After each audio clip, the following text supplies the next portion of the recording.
നമസ്കാരം, എല്ലാവർക്കും വിൻമേ കിച്ചണിലേക്ക് സ്വാഗതം. ഇന്ന് ഞാൻ ഉണ്ടാക്കുന്നത് ഒരു വെറൈറ്റി ആയിട്ടുള്ള ചപ്പാത്തിയാണ്. അതായത് നമ്മൾ ടൊമാറ്റോ പൊറാത്ത. അപ്പോൾ അതിന് വേണ്ടുന്ന സാധനങ്ങൾ എന്തെല്ലാം നോക്കാം. ഞാനിവിടെ 2.5 കപ്പ് ഗോതമ്പ് മാവാണ് എടുത്തിട്ടുള്ളത്.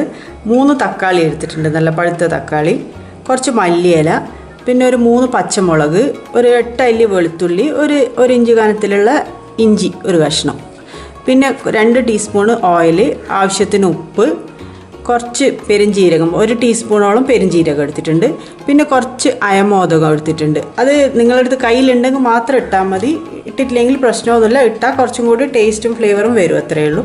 അപ്പോൾ ഇത്രയാണ് ഇതിന് വേണ്ടുന്ന സാധനങ്ങൾ. നമുക്ക് ആദ്യം തന്നെ നമ്മൾ എടുത്ത് വെച്ച തക്കാളി മിക്സിയിലിട്ടിട്ട്, തക്കാളിയും പിന്നെ പച്ചമുളക്, ഇഞ്ചി, പെരുംജീരകം, വെളുത്തുള്ളി, ഇത്രയും സാധനങ്ങൾ നമുക്ക് ആദ്യം നല്ലോണം പേസ്റ്റ് പോലെ ഒന്ന് വെള്ളം ചേർക്കാണ്ട് അരച്ചെടുക്കണം. ആദ്യം ഒന്ന് അരച്ചെടുക്കാതെ നമ്മൾ അരച്ചെടുത്ത പേസ്റ്റ് ആദ്യം ഒരു ബൗളിലേക്ക് ഒഴിച്ചിട്ട് അതിൻ്റെ കൂടെ നമ്മളെടുത്ത് വെച്ച ഉപ്പും കുറച്ച് അജ്വൈനും അതും കൂടി ഇതിലിട്ട് കൊടുക്കാം. പിന്നെ എടുത്ത മല്ലിയിലയും കൂടി ഇട്ട് കൊടുക്കാം. ഇതൊന്ന് നന്നായിട്ട് മിക്സാക്കി കൊടുക്കുക. ആദ്യം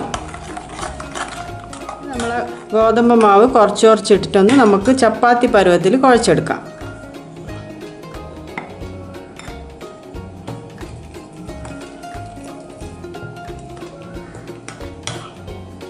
ഞാൻ നന്നായിട്ട് കുഴച്ചെടുത്തിട്ടുണ്ട് മാവ്. ഇനി നമുക്ക് മാവ് ഒന്ന് 10 മിനിറ്റ് റെസ്റ്റ് ചെയ്യാൻ വേണ്ടിയിട്ട് വെക്കണം. അതിന് മുന്നേ നമുക്ക് കുറച്ച് ഓയിലൊന്ന് ഇതിൻ്റെ മുകളിൽ ആക്കി കൊടുക്കണം.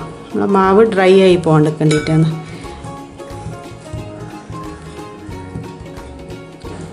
ഇനി ഇത് ഒരു 10 മിനിറ്റേക്ക് നമുക്ക് അടച്ചു വെക്കാം. മാവ് ഇവിടെ റെഡി ആയിട്ടുണ്ട്. ഇനി നമുക്ക് ചെറിയ ചെറിയ ബോളാക്കിയിട്ട് ചപ്പാത്തിക്ക് മാവ് എടുക്കുന്ന പോലെ തന്നെ എടുത്തിട്ട് ചെറിയ ചെറിയ ബോളാക്കിയിട്ട് നമുക്ക് പരത്തിയെടുക്കാം. ഇനി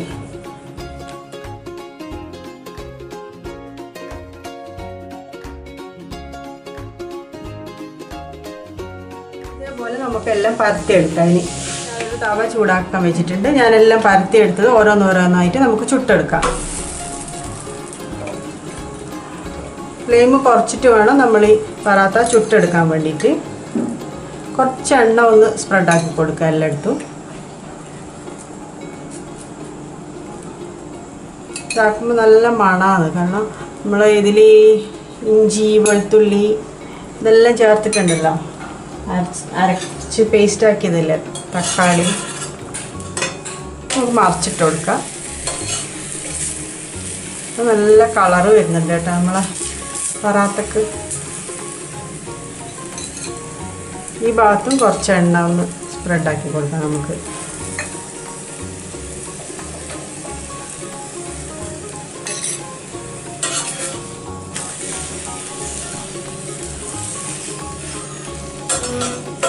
ഇതിന് നമുക്ക് കറീൻ്റെ ആവശ്യമൊന്നും ഇല്ല ശരിക്കും.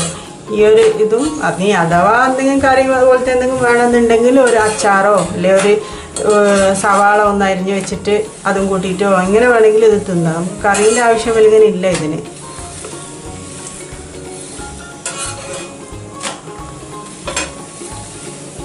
അപ്പോൾ നമ്മളെ പൊറോട്ടയുടെ ആയിട്ടുണ്ട്. നമുക്കിത് എടുത്ത് വെച്ചിട്ട് അടുത്തത് ചുട്ടെടുക്കാം. ഇതുപോലെ തന്നെ ബാക്കിയുള്ളതെല്ലാം ചുട്ടെടുക്കാം.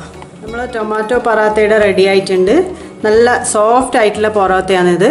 ഇത് കണ്ടില്ലേ, നല്ല സോഫ്റ്റാണ്. എല്ലാവരും ഇതൊന്ന് ട്രൈ ചെയ്ത് നോക്കണം. നല്ല അടിപൊളി ടേസ്റ്റാണ്. നമുക്ക് ഈ പറാത്തയാക്കുന്ന ദിവസം കറിയൊന്നും ഇല്ലെങ്കിലും പ്രശ്നമൊന്നുമില്ല, ചൂടോടെ കഴിക്കാൻ നല്ല ടേസ്റ്റാണ്. ഇനി നിങ്ങൾക്ക് അഥവാ ഇത് എന്തെങ്കിലും ഒരു കറി പോലത്തെ എന്തെങ്കിലും വേണമെന്നുണ്ട് കുറച്ച് അച്ചാർ തൊട്ടിട്ടായാലും നല്ല ടേസ്റ്റോടെ ഇത് കഴിക്കാം. ഞാനിപ്പോൾ ഓയിൽ വെച്ചിട്ടാണ് ഇത് ആക്കിയിട്ടുള്ളത്. നിങ്ങൾക്ക് നെയ്യോ ബട്ടറോ എന്ത് വേണമെങ്കിലും ഇട്ടിട്ട് ആക്കി കൊടുക്കുക. കുട്ടിയൊക്കെ ആക്കുമ്പോൾ നല്ല അവർക്ക് ഹെൽത്തിനും കൂടി നല്ലതായിട്ട് കുറച്ച് ബട്ടറും ഗീയെല്ലാം ഇട്ടിട്ട് ആക്കി കൊടുക്കുക. നല്ല ഇഷ്ടമാവും കുട്ടിയൊക്കെല്ലാം. അപ്പോൾ എല്ലാവരും ഇതൊന്ന് ട്രൈ ചെയ്ത് നോക്കണം. എൻ്റെ വീഡിയോ നിങ്ങൾക്ക് ഇഷ്ടമായിട്ടുണ്ടെങ്കിൽ എല്ലാവരും ഒന്ന് ലൈക്കും ഷെയറും എല്ലാം ചെയ്യണേ. അപ്പോൾ എൻ്റെ ചാനൽ ഇതുവരെ ആരും സബ്സ്ക്രൈബ് ചെയ്യാണ്ട് കാണുന്ന കൂട്ടുണ്ടെങ്കിൽ ഒന്ന് സബ്സ്ക്രൈബ് ചെയ്യണം. അപ്പോൾ അതിൻ്റെ തൊട്ടടുത്ത് കാണുന്ന ബെല്ലൈക്കണും കൂടി ഒന്ന് ക്ലിക്ക് ചെയ്തിട്ടുണ്ടെങ്കിൽ ഞാൻ പുതിയ വീഡിയോ ഇടുമ്പോൾ നിങ്ങൾക്ക് അതിൻ്റെ നോട്ടിഫിക്കേഷൻ കിട്ടും. അപ്പോൾ അടുത്ത വീഡിയോ കാണാം. ബൈ.